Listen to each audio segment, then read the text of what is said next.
Hello people of YouTube. I'm back again with another Middle Earth Star Wars kit, and this time I'm going to tackle Kylo Ren's Command Shuttle. And this is something new.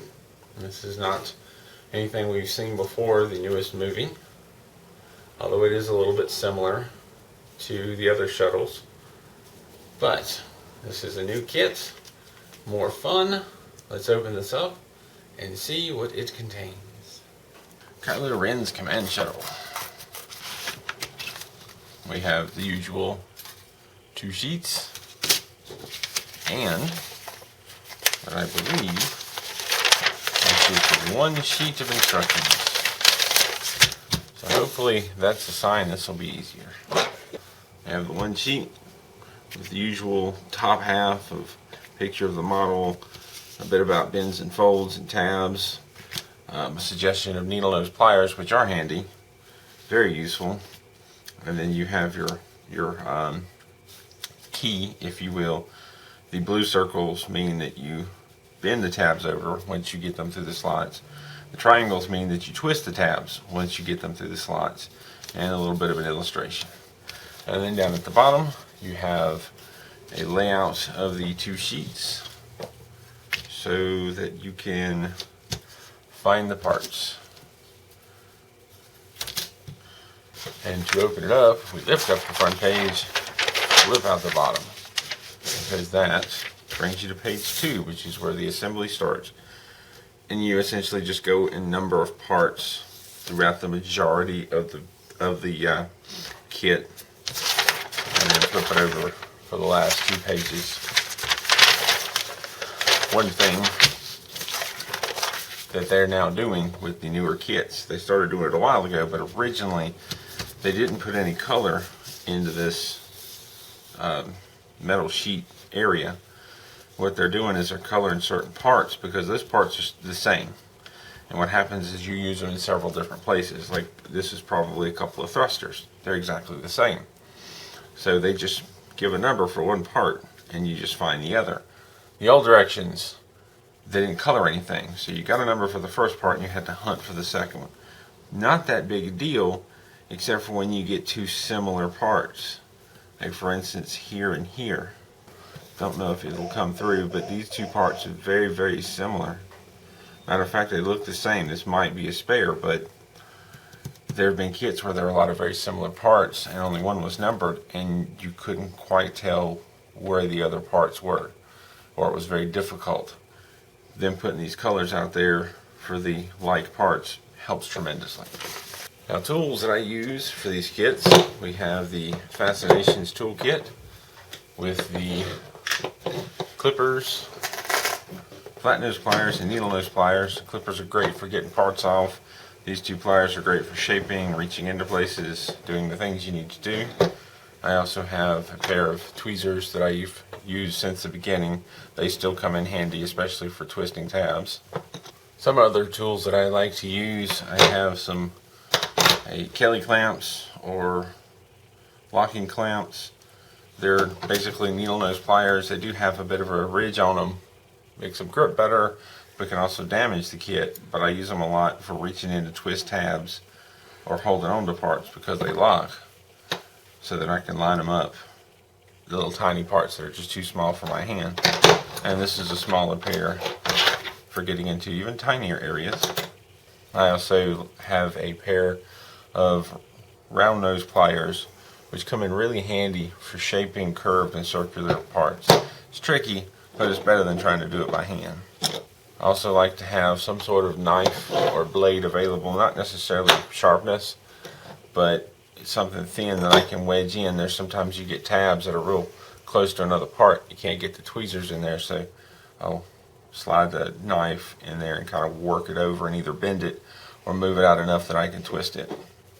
And then I have a dental style pick that I use sometimes for reaching in. Sometimes the tabs need to be pulled back out to line up, and rather than taking the part apart or off, doing it by finger, I can just reach in there and pull it.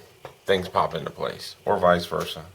I also like to have an assortment of dowel rods on hand of different sizes, which also come in really handy for curving and shaping parts. One of them is sharpened like a pencil, and that's great for slowly forming coned parts, cone shapes. I've also grabbed a couple of step mandrels that can be used for the same, for smoothing and shaping parts, curving parts.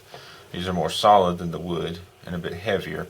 So it's kind of a toss-up between preferences. Sometimes the dowel rods come in handier because they're longer and these only go so far. I also have a paintbrush that I sometimes use because it's tapered. Just any tool that you can get. I've heard of people using drill bits, which if it's a part is small enough, I will probably do the same. Maybe a marble for parts that are round, a cone. Just anything you can use, any solid object you can use to help shape these parts. So enough talk, now to get started.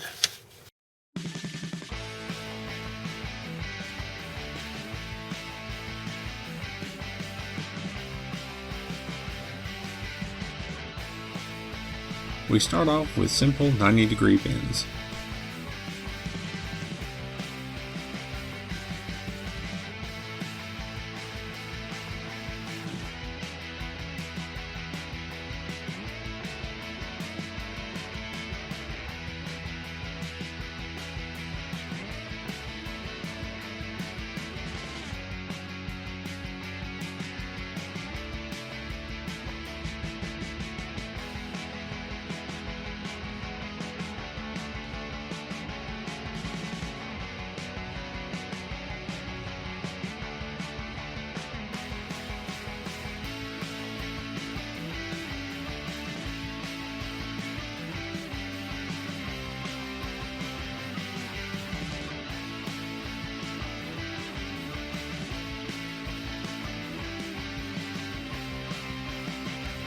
Once you bend down the sides of part 4, there are flaps on the back of either side that fold in slightly and tabs that go into slots. The instructions say to bend those tabs 90 degrees. I twisted them a little way to hold them into place, and then came back later after more of the kit was assembled and there was more support to untwist the tabs and bend them over. There are also flaps on either side underneath that bend a little in. I suggest waiting to bend them until at least after adding part 6 and 7. I used the sharpened dowel rod for most of the shaping of the thrusters. Try bending the tabs up before curving the parts. It will help you to get the tabs into the slots. After more tabs were connected and secured, I shaped it up a little bit more with the round nose pliers and long nose pliers.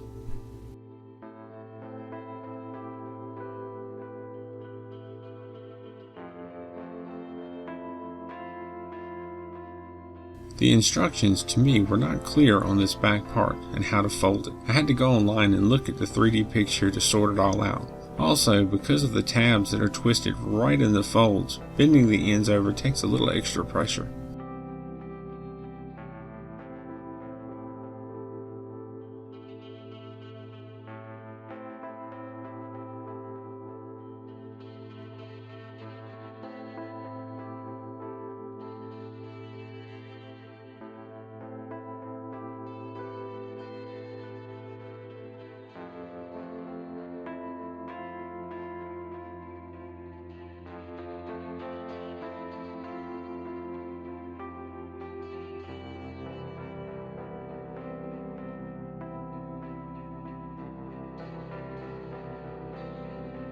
Remember to bend all of the tabs facing the same direction towards the next part. The center tab on this stand is bent over. If you straighten it, the part will fit together much easier. Some of the bends in this kit do not have the usual fold lines that I have become accustomed to.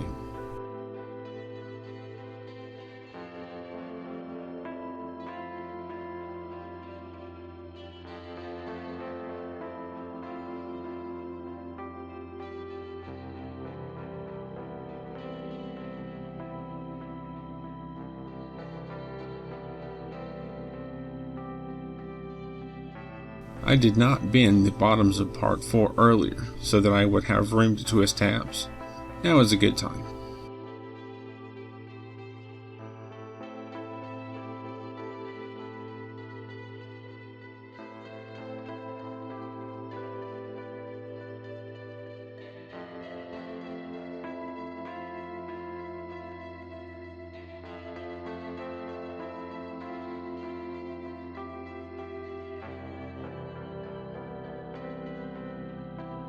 Now that I have more supporting parts on, I went back and untwisted the tabs from earlier on part 4 and then folded them over. I did not try to immediately bend over the end tabs on part 16 or 17. I waited until I had fastened them to the next part, then bent over the tabs. There were a lot of tabs holding the bottom and top halves together. I missed a few on the first pass.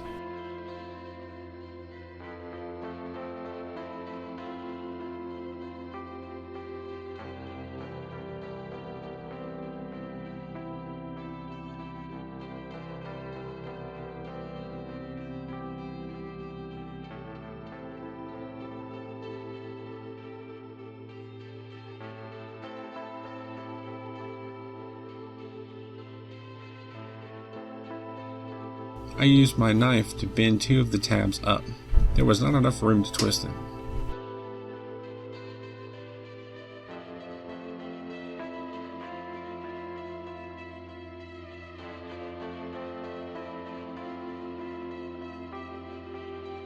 I had to bend one of the bottom twisted tabs down to give clearance for part number 20 and 21 to sit properly.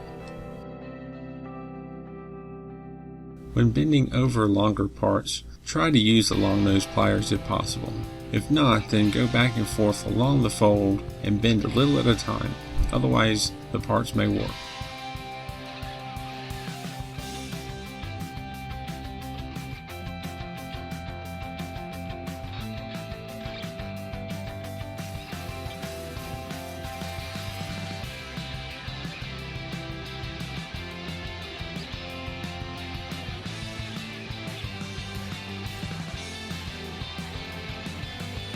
Be sure to hold number 23 near the tip where the fold is. I did not on my first one and it went all out of shape.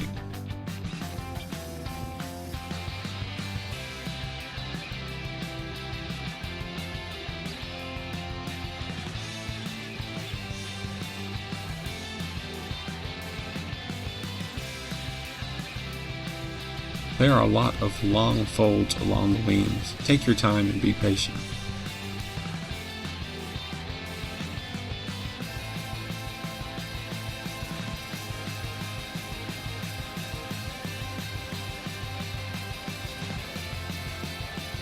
I bent the flap on the wing for the gun in slightly. I wanted to start the bend, but leave room to twist the tabs on the gun when I attached it.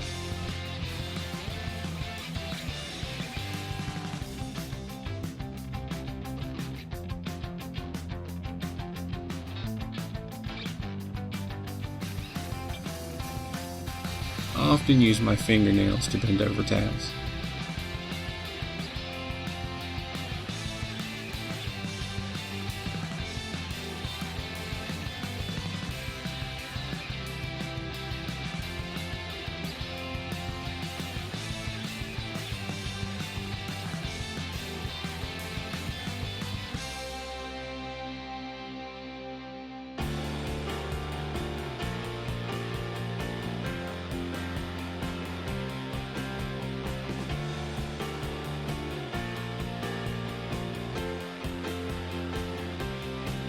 This video has been edited down to a shorter version. I have not shown every part of the build. I try to clip out extra sections where I'm searching for parts, studying directions, and sometimes repetitive steps, while trying to keep relevant information. I clip parts where I have to try and adjust the parts several times to make them fit, twist tabs again because I didn't twist them tight enough, etc., etc. It may look like this kit come together easier than it did, but there was a lot of bending and adjusting of parts and tabs to make things fit. Work slowly and be patient. These kits take time.